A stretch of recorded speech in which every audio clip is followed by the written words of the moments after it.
Hi, I'm Annie, and my experience going to Premier Anaheim for the first time with a field trip with Milan Institute was amazing. We learned so much. We were able to do a hands-on lash demo. We saw waxing. We saw a whole lecture about the science of skincare. It was all so amazing to learn from the professionals in the industry, and we got to meet people who have been in the industry for, upwards of 20, 40 years, and it was a great opportunity for us. We got to shop a bunch of professional grade products and get new things for us to work with and boost our own learning and our own skills. And I feel really confident now going into this industry after learning from all of these people. It was an amazing opportunity, and I feel so grateful for it. And thank you, Mr. Ashi, for leading us through it all. It was an amazing couple of days.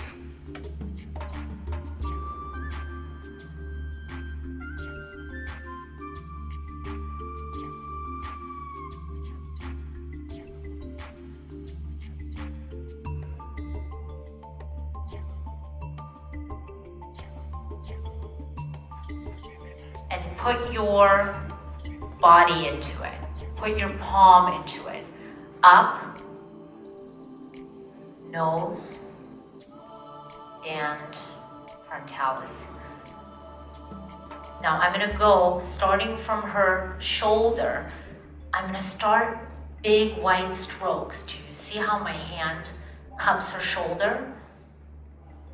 Big, big, big intentional palms moving through the shoulder and up on her platysmal bands.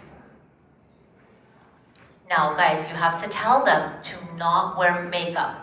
This kind of cleanse is not to take makeup off, okay? You need to be taking makeup off with a remover before this. If they have eye makeup, it's gonna go all over the place. So now here we are, we're doing the mentalis. So what you're gonna do is you're gonna get in there with your thumbs, and then you're gonna transition to their temporal mandibular. So this is our hard-working mandible.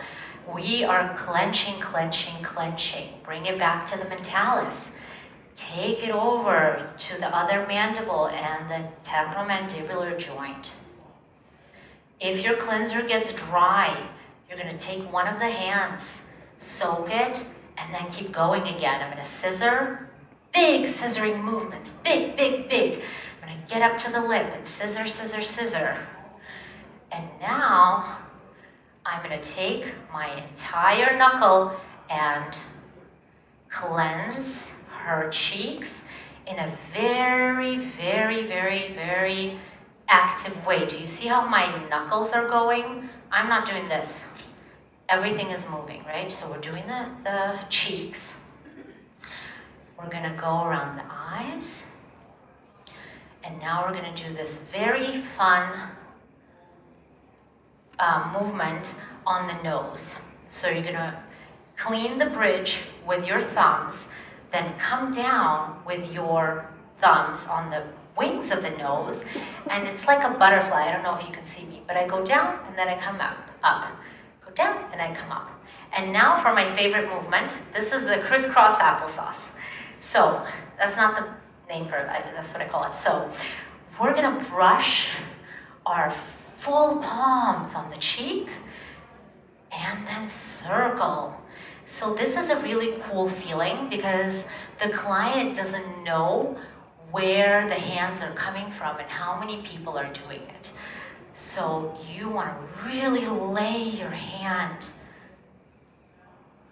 palm down, caressing and lifting up. This is your first interaction where you get to do that, okay?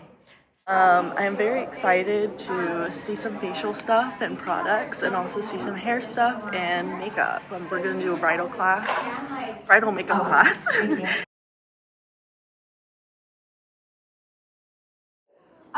So this class today is really amazing because I'm going to talk about really the fundamentals, the story, and what you can achieve as a lash artist. One thing about me is I have been in the industry for, this is my 20-year anniversary. I'm not, no, but it is 20 years. I got my aesthetic license in 2006. So I love, again, this industry so much. Lashes has changed my life. I now travel the world to teach, and I just get to work with individuals like you guys that are just excited or just starting off, and I'm really happy to share. So this presentation today is very much, I'm going to give you core fundamentals. Now, why are core fundamentals so important? It's because if you skip the learning process of that, everything else is going to be 10,000 times harder. You know, steady hands, being able to see. If you can't see, like me, get magnifiers, get lookers, get the things that you need to. Build people skills. So I actually talk about this all the time. I will be the first to tell you I am not the best lash artist in the world. Never have been, never will be, okay? But I'm really, really good with people.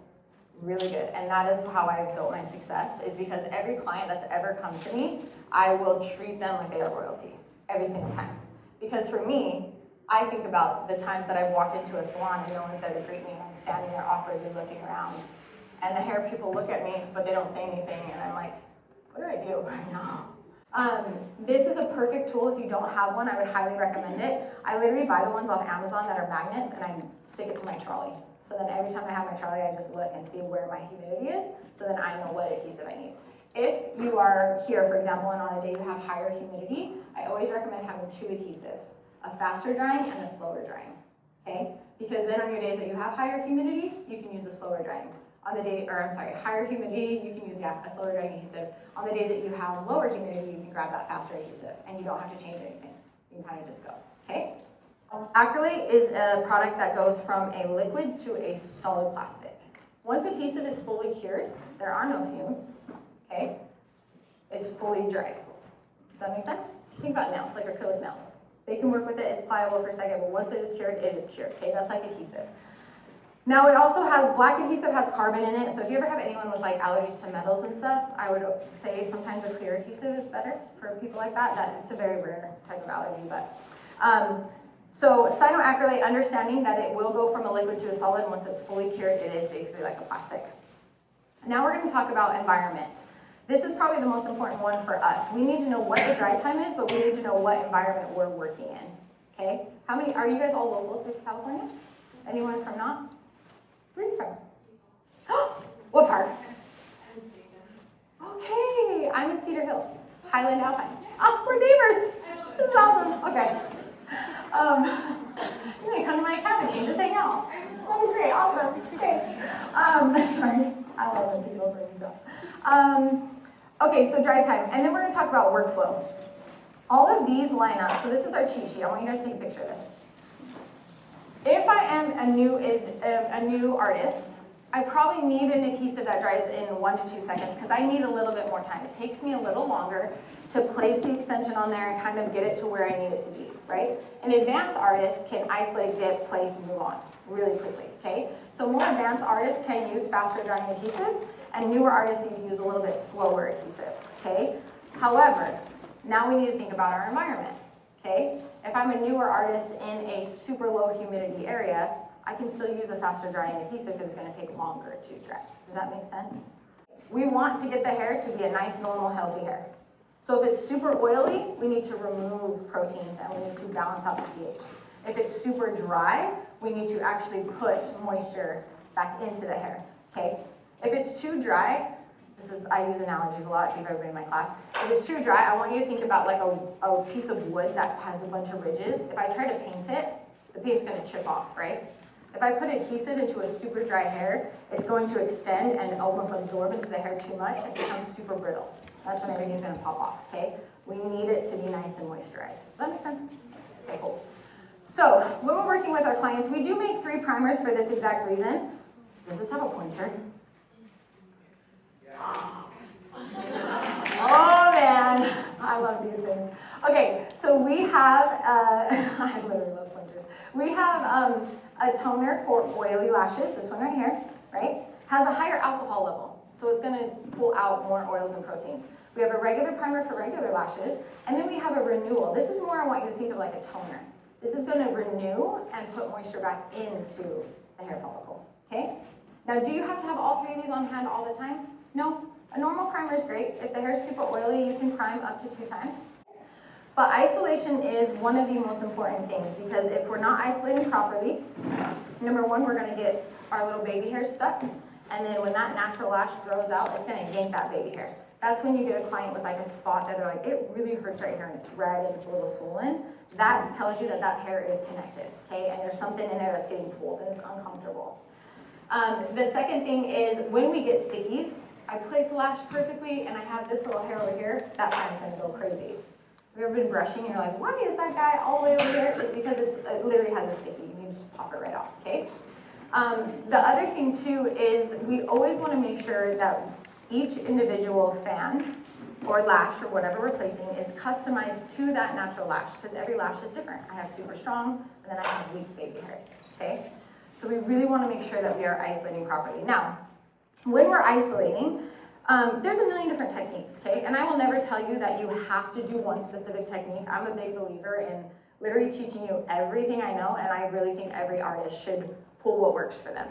If you are lashing and you're doing great and everything's good, but at the end you have a ton of stickies, you could probably speed up your adhesive a little bit. You can either use Glue or you can get a half-second drying adhesive, okay?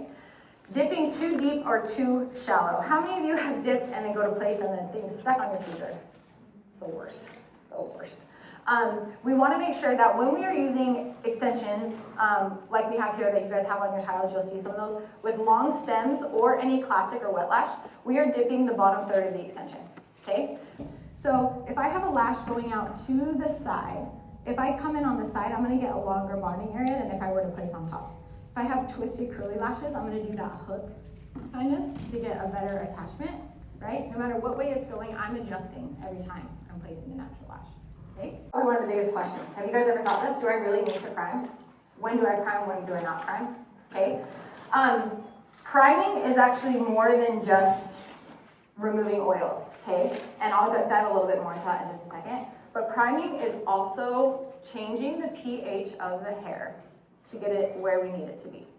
Because a lot of people think, you know, the adhesive, it does kind of attach, of course, to the ridges of the cuticle, right? But the pH of the hair is actually how the adhesive attaches to the natural lash, okay? If it's too high and too oily, it's not gonna bond at all. Do most clients look like that? Nope. Most of my clients are mature clients, so I'm dealing with little hairs, weak natural lashes, sparse lash lines, okay? Let's talk about number 2, proper prep. How many of you cleanse every time a client comes in? Full set or fill? Amazing. If you're not, I would highly recommend it, and I'm gonna tell you why.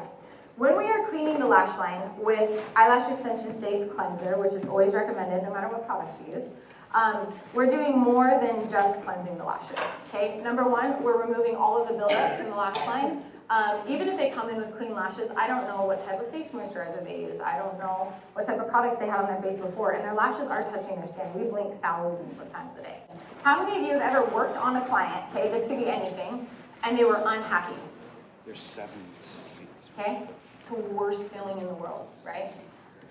I really feel like that comes from not doing a proper consultation and not fully understanding your client's wants and needs, okay?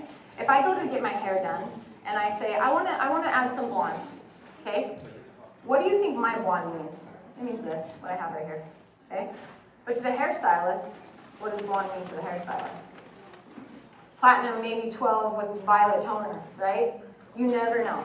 Looking at images with your client will always help you guys get on the same page. Because if she says, hey, I want a full volume set. Okay, I pull up a full volume set. She's like, whoa, that's too much for me, right? Getting on the same page, looking at images together will be one of the best things you can do for you and your client. So when I'm doing a consultation, number 1, I am always asking questions about the client's lifestyle. Because I want to know what her day-to-day looks like. If I have a client that says, I wake up, I do full face of makeup, I head to the gym for a few hours, and then, you know, I go to lunch with my friends, and then I whatever, but I know that she's glammed up 24/7. Versus the mom that's like, oh, I get dressed up on a date night when I go out with my husband. I usually just chill in leggings all day, doing the kid pickup run around.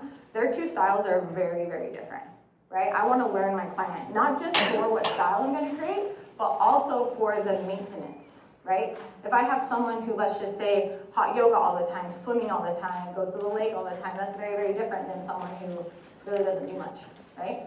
So I am setting myself up for success by knowing my client, but also knowing what I need to do to provide the best service and the best aftercare for my client, okay? When we're looking at the natural lashes, this is also another thing. Lashes are not a copy-paste. Everyone's lashes are different, everyone's eye shape is different, everyone's face shape is different. We're going to think about going home to a home that we love. If we have children, our children are there, we can be there for them. We can go to amazing events like this, okay? And you are actually happy. You love what you do. You love your clients love you, you make a difference in people's lives, okay? Okay, open your eyes. Understanding also that you make a real impact, you really, really do. You really change people's lives in this industry. And I just, sometimes it's crazy to me that I've been doing this for 20 years, but I really do feel like I lucked out and I fell into my passion. Luckily, actually, I had no interest whatsoever in entering the beauty industry. I played sports my whole life.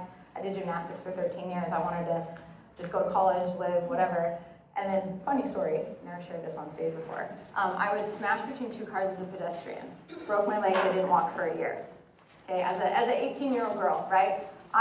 My goals, sky's the limit, right? I'm gonna be active my whole life, do what I wanna do. In 2 seconds, my entire life changed. Literally, my entire life changed. And after that, once I was able to walk again after a year and stuff, I thought, okay, well, what do I do, right? I had my aesthetic license, and I was like, okay, I'm gonna do this. And it really has been, I feel so lucky and so thankful, but it really has changed my life, and I love it. Here I am, 20 years later.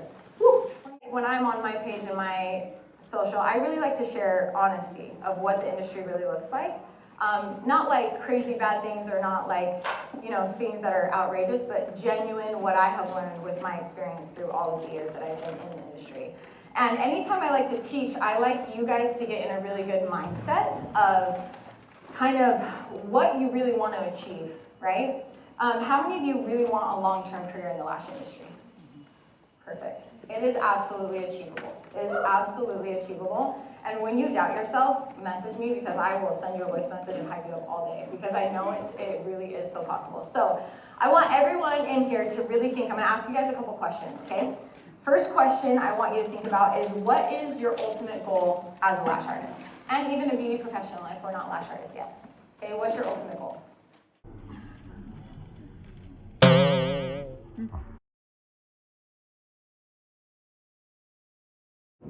This is one of the ones that we have with the BVOSC, and we put a little bit of L-ascorbic.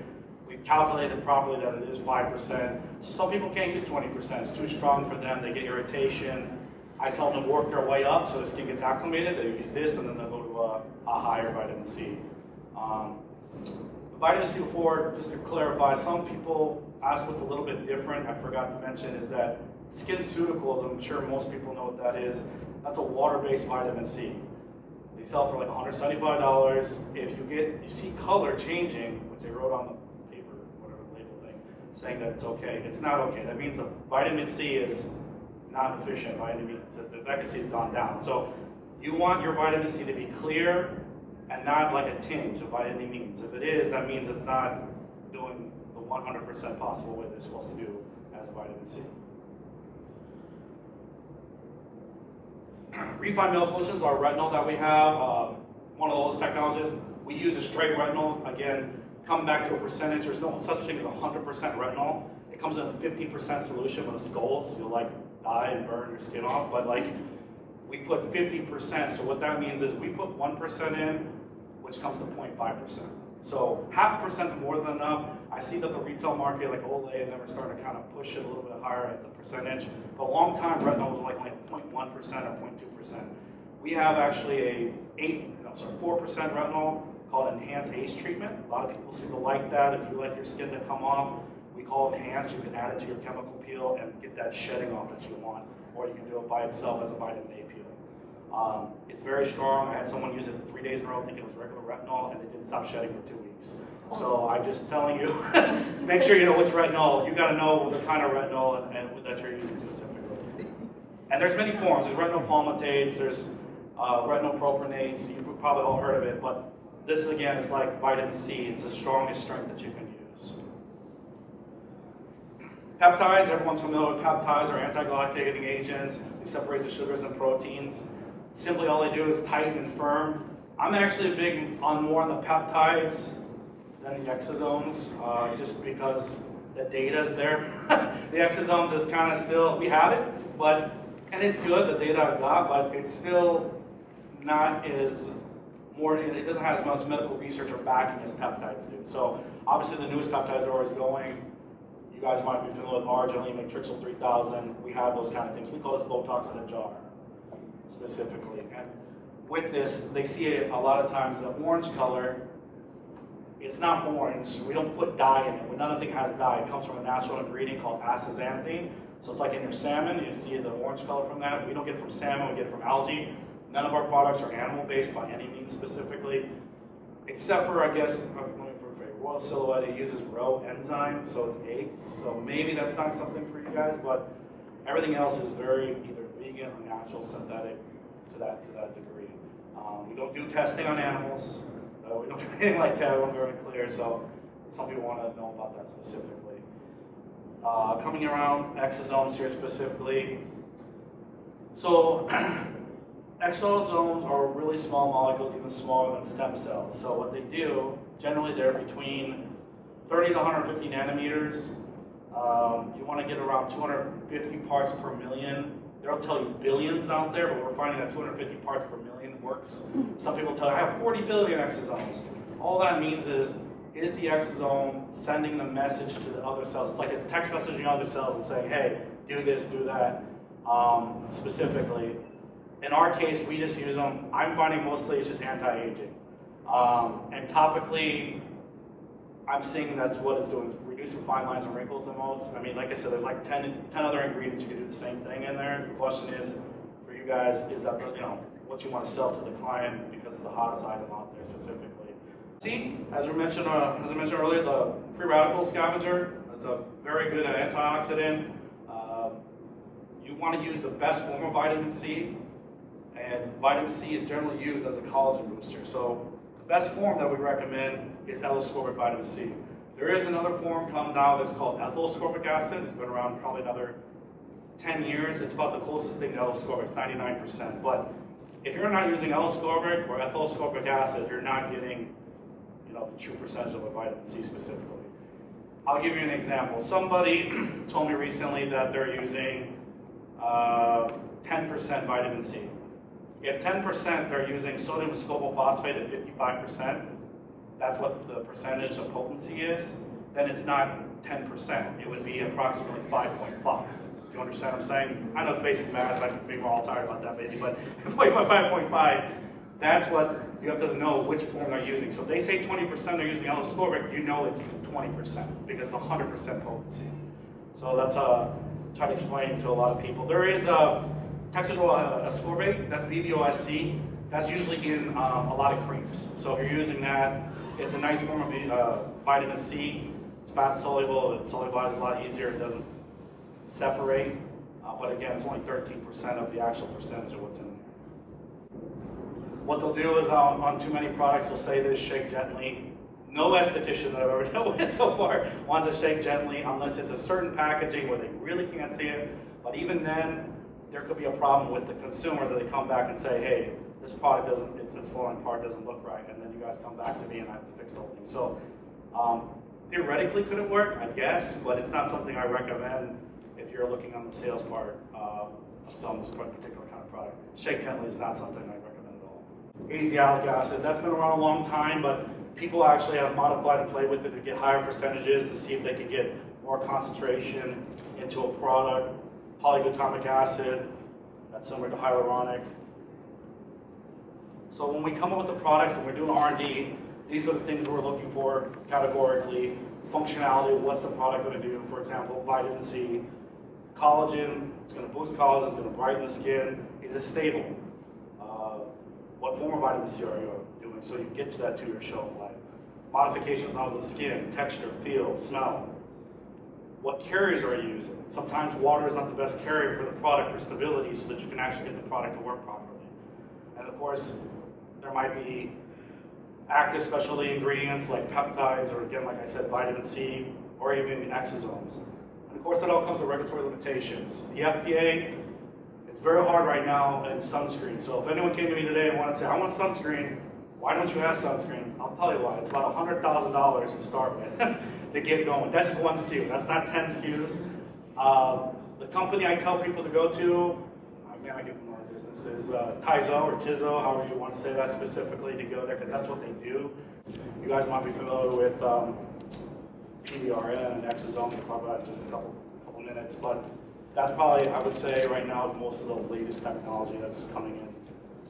Maybe you guys have something in your head that think is a little bit more new, but as far as I know, that's the latest we have one specifically. Our products are very high in actives, so we make sure that we get the highest amount, hence cosmeceuticals, that's what that means, or summarizing that specifically, so we want to make sure that we get that perfectly to the highest ingredients at a high quality at a good price for you guys. Because we are vertically integrated and control the complete supply chain, I'm able to give you prices. Probably one of the only companies that actually brought prices down in 2026 or 2025 even after COVID, just because I've seen prices come down. Even with tariffs and everything happening, we were able to come down. But the reason I can do that is because we own our own manufacturer here in the United States.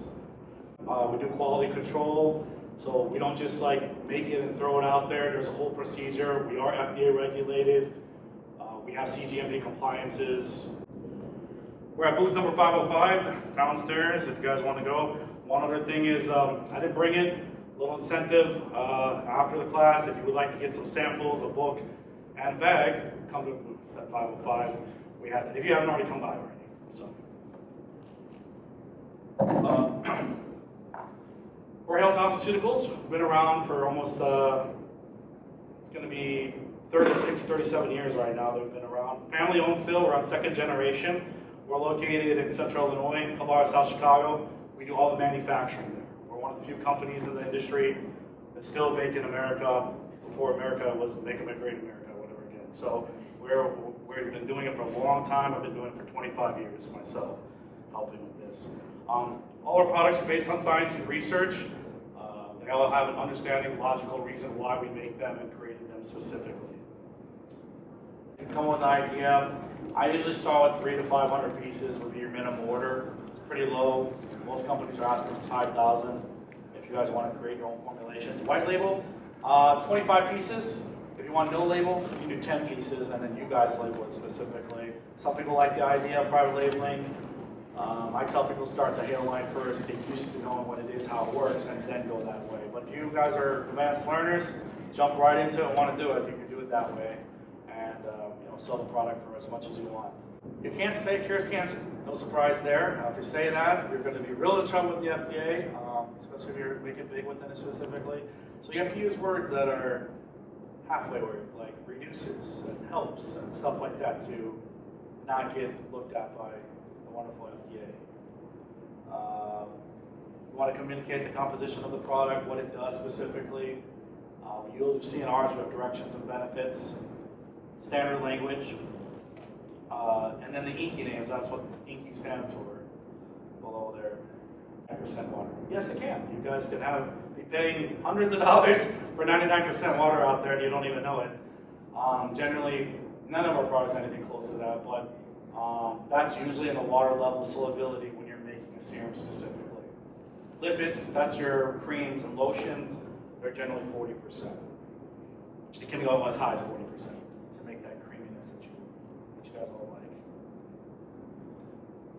Emulsifiers, that's the glue. Usually, again, that's usually more of a cream. You'll see that in the first 6 to 10 ingredients. Those could be your stearates, PEGs, CCTG, carbon triglycerides, things like that that actually hold the product together. We do a little bit of interesting testing. I'll talk a little about that, but to make sure that a product like that that's made in cream works really well. We came out a couple years ago the newer polyatomic acid. This is similar to hyaluronic acid. Hyaluronic has 1,000 times the weight in water. PGA holds 5,000 times the weight of water. The only bad thing is that it's soy derived. So if you have MSG, allergic, or anything with soy, do not use this product specifically. Any of these products that we have with PGA, but they work really efficiently. That's our multivitamin product that we have in there with A, B, C, D, E, K, caffeine, taurine. It's very nice and moisturizing under the eye, reduces the puffiness. This is our most popular eye cream. And then we kind of mixed it with another product called 10% PHA toner. That's our polyhydroxy acid combination that we have here. PGAs is kind of also the new thing with PHAs. PHAs have been around a long time, but no one talks about it. So molecular structure-wise, glycolic lactic, it's like your lower molecular structure. Usually you get a superficial kind of peel from that specifically. For higher Fitzpatrick's, this would work really well. So you have mandelic and polyglutamic acids a little bit higher than that. So it's a gentle exfoliator. If you use this toner exfoliator every day, it would be like a mini peel, I tell people. It's very gentle on the skin. So that's 5 different growth factors, 3 different exosomes. We have a new peptide called BGT1. Pretty much, it's like the new Botox. And then we do something a little different. Second generation Peter, and this is not from salmon semen, or whatever people are getting right now. Semen is weird. Salmon DNA, this is second generation cutting edge. We're seeing that the research is showing 20% better with mugwort. So it's a plant. So this is a plant-based exosome. We don't do human. The reason is it doesn't make any sense actually still. If you want it to really work, it has to be very cold, and I mean really cold, like 0, maybe negative 20 degrees. And then you would, if you got it, you'd have to keep it in that temperature, and then you would only have 30 days to use it. That's not feasible for me to sell to you guys and keep it a 2-year shelf life. That's probably why you go to a doctor, maybe do that for the experience, but even selling that, that's what they're selling for $1,000, $2,000, whatever it is, something ridiculous. I was able to do it in a hyaluronic base and stabilize it for 2 years. So this actually has some slip, that's why it's okay with microneedling, either pre or post. As this basic skin, you know, everyone sees that specifically. A lot of our products gets into the epidermis, a little bit of the dermis. It doesn't go past that really specifically unless you're using probably a 35% TCA peel, which I have, by the way. So if you guys want to make your stuff real strong, we have that. But most of it is just dealing with the top layer. Obviously, that's why modalities exist for, you know, better penetration. Our number one seller is our hyaluronic acid. There's a lot of things about hyaluronic. It's been around a long time, but mostly ours is a mixture of high and low molecular weight. It's about 800,000 Daltons. All that means is specifically it kind of stays on the skin. So you don't see it, it goes in. And the whole point of the hyaluronic when it came out was to be a barrier. It was never actually meant to be what it is today, penetrated into the skin in the sense of a low barrier like a water base. So because we have it at a higher molecular, a little bit higher molecular structure, you can microneedle that in nicely. It has a great slip. And also because of the cost. At the time, I haven't looked at it in a while, but it was 30 times more expensive to go with a low molecular weight. The lower molecular weight feels like water. So I had a hard time selling. Actually, I had some people come in like, are you selling us water or is this hyaluronic acid? So that was kind of a, you know, okay, red flag, maybe we shouldn't deal with that specifically. A lot of people ask us why, and that's the reason why we stick with the thicker kind of hyaluronic acid. Ours is not reconstituted though. We don't do it from a powder, put water into it, reconstitute it. So some people, this is 100% pure. It comes from starches. People ask me, do you get it from rooster chrome? I said no, we don't get it from rooster chrome.